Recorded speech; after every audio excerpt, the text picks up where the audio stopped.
Welcome to this lesson, which is all about what guitar to get if you're a complete beginner. Now I'm going to keep things very simple. There is a link underneath this video which will take you to a web page on my site which has my specific guitar recommendations for beginners. So you can click on those and it will give you basically a little detailed description of what to look for. We're going to go through that in just a second in a bit more detail, and it also gives you places where you could buy the guitar from the internet. However, you may not want to buy from the internet, as we'll learn very soon in this lesson. So let's get started straight away with the types of guitar. So there are three main types. There's acoustic, classical and electric. Now acoustic, it's determined, basically you choose your guitar determined on your style of music that you like listening to, and maybe you've got ideas of styles of music that you want to play. So acoustic, you'd be thinking of like the intro to Wonderwall by Oasis. That's a classic example of a strummed acoustic guitar.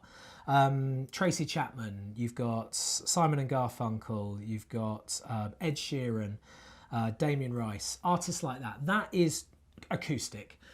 They can be strummed, it can be fingerstyle, it has metal strings. I'll show you mine in just a second.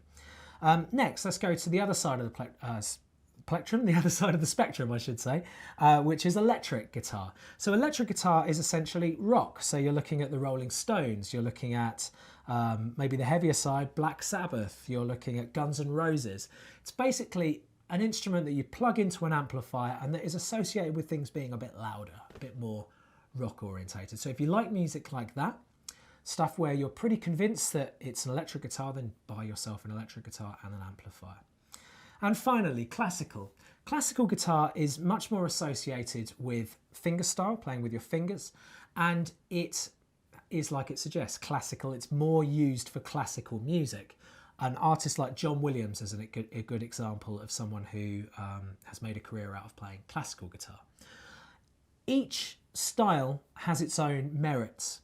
My course is mainly going to be focused on acoustic and a little bit of classical, a little bit of fingerstyle. So if you are looking to learn electric, anything that you learn in this course can be played on electric and it can be played on any guitar, but I'm just telling you that my site is mainly focused on acoustic guitar playing. Anyway, this course is going to be about everything. So going into a bit more detail, this is a classical guitar. You can see that generally the neck is a little bit wider on a classical guitar, makes it easier to press down. The strings are nylon on the bottom and it has a very mellow sound. You generally do fingerstyle like this on them. So that's a classical. It has a sound hole, which is this part here. It's an acoustic instrument, which means that you don't plug it in. Okay, this is my steel string acoustic. Not to get things confused here, but you can have an acoustic, a classical is still an acoustic guitar. It's a classical acoustic. Acoustic basically means when it's got a hole in it and sound comes out of that hole. It's an acoustic, like a drum, okay? This is a steel string acoustic, we could call it, or the general pattern is it's an acoustic guitar. And the difference is it has brighter sounding strings, and it's like that meeting between rock and the classical. It's kind of in the middle there.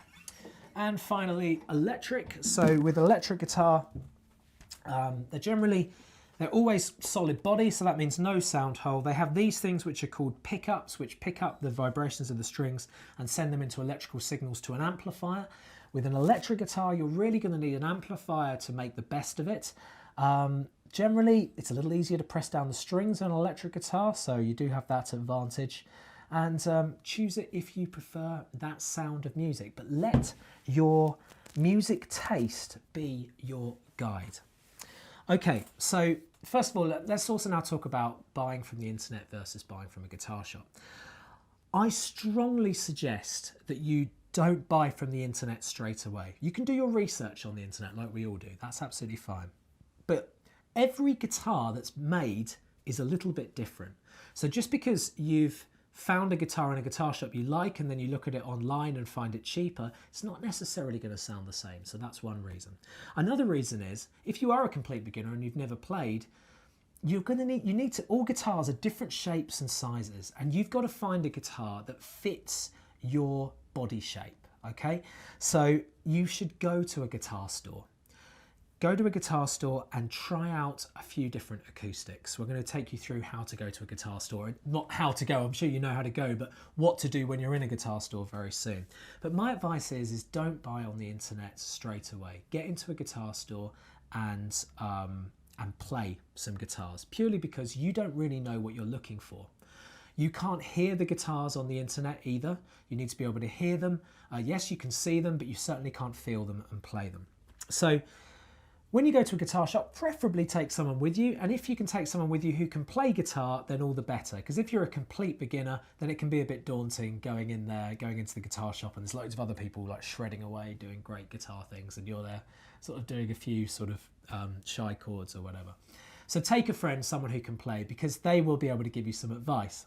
If you don't have someone who you can go with, then I'm going to be taking you through what to do when you get into the guitar store. So before you get in there, you need to establish what your budget is. So the disappointing thing when it comes to choosing guitars is that generally the cheaper guitars are harder to play.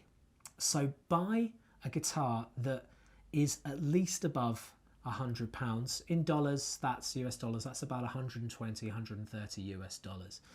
Don't go much below that, because the guitars generally are harder to play and they don't sound very good at all. So look for a budget between £100 to £300, or $120 to, what would that be, just under $500, something along those lines. Sorry, it's just under $400. So don't buy a very, very cheap guitar. You get what you pay for with guitars. So it's very, very important that whatever your budget is, maybe you add at least 10 or 20% to that. If you can't afford a guitar right now, fine, start saving and look to be spending what you would consider to be good money on a guitar, not the lower budget end of the range. So you're in the guitar store and there's staff, employees everywhere, people trying to want you to sell you things and sell you guitars. But I'm going to take you through my three things. So first of all, you've got to find an instrument that you like the look of. So my guide would be, obviously your budget is the first guide. That's going to rule out a lot of instruments that are in the shop. You're obviously going to be going for your certain type of instrument, be that acoustic, electric, or classical. So that's going to rule out a lot of instruments in the shop. And then once you've got to that point, find an instrument that you like the look of. If you like the look of the guitar, believe it or not, if it's out on a stand, you're more likely to play it and it's going to inspire you more to want to play. So find a guitar that looks great. That's one of the first things. Maybe choose one or two that you like the look of and then pick them up. So pick them up. You normally have to ask the sales staff, so say to them, look, can I have a little go on this? So as you pick them up, just pop the guitar on whatever leg you like. I've got mine on my right leg, but in this course I'm going to be teaching you how to put it on the left leg. And just see how when your right arm comes over the guitar like this, that your hand naturally sits just in the sound hole or just a little bit further back on the sound hole. This is the sound hole here. You can see my thumb is right in the middle of the sound hole. If it's sitting there, then it's probably the right size for you. Acoustic guitars, you can get different sizes. I'm not going to go into details about what they are, but if you just look for this rule about the hand, this right hand, as you bring your hand over, the side of the guitar is in the crook of your elbow, just sitting into the sound hole here. And then, once you've got the right feel and it feels comfortable to you, then just play some open strings, or if you know a chord, play a chord. If you do know a chord, for example, an E chord, then my advice is play that chord on every guitar that you try out, because that gets me to the third and final thing. You've found a nice look. You've found something that feels comfortable to you and on your fingers. The third one is, what does it actually sound like? Every guitar sounds different. Some people like the sound of some people like the sound of others. That's why there's so many guitars in the world, because of their different sounds. So if you play the same chord on each different guitar, you're going to be able to do what's known as A-B test. So literally you've got A, you've got B, you can find out which one you prefer the sound of by doing an E chord on both of them. And generally, that's the three things. So you go for the look, you go for the feel, how comfortable it is on the fingertips as well as you're pressing down the strings, and you go for the sound. So the other final thing you should be looking for is the ease of playability. So that means if you press down a string, that it doesn't feel too challenging to do that. It doesn't feel like you're really wrestling against the string. This is something to do called setup, which we'll get into in this course at some point. So that is a final tip when you're actually in the guitar store. I try out a minimum of 3 instruments and a maximum of 6. If you try out any more than 6, your ears and your eyes start to get a bit confused as to which one you prefer.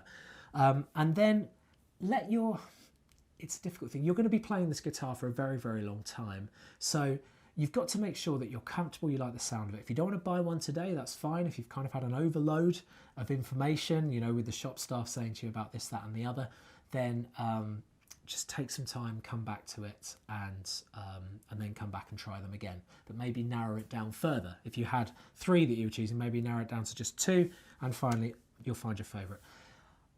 It gets easier choosing guitars, but this is the general advice.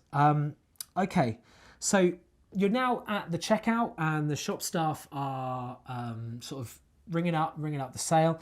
You can generally, buying a guitar is a little bit like buying a car or some larger, more expensive item. You can usually get some things thrown in, or you can even get money taken off the instrument itself. So first thing, it's always worth a try. You could always see if you can get a certain percentage knocked off the guitar. Generally, if you're buying a beginner's guitar, they're less likely to do it. You're much more likely to get things thrown in for free. So the thing that you should probably definitely get, depending on the guitar store, is a bag. They usually give you a bag that you can take the guitar away in. So that's one really important thing. Plectrums. Plectrums they should be giving to you for free, really. They don't cost the shop very much. So they could probably chuck in a few plectrums. They're basically little plastic things that we use to strum the strings. And other things you can get thrown in, maybe an electronic tuner, a metronome, a capo, a guitar strap. There's a whole accessories section on my website, which I'll leave a link to, and you can maybe get those little bits and pieces thrown in. So that is all my details and information. Once again, you do have that link at the bottom, which actually gives you my specific guitar makes and model recommendations for beginners. So please check that out. Keep on playing and have a great day.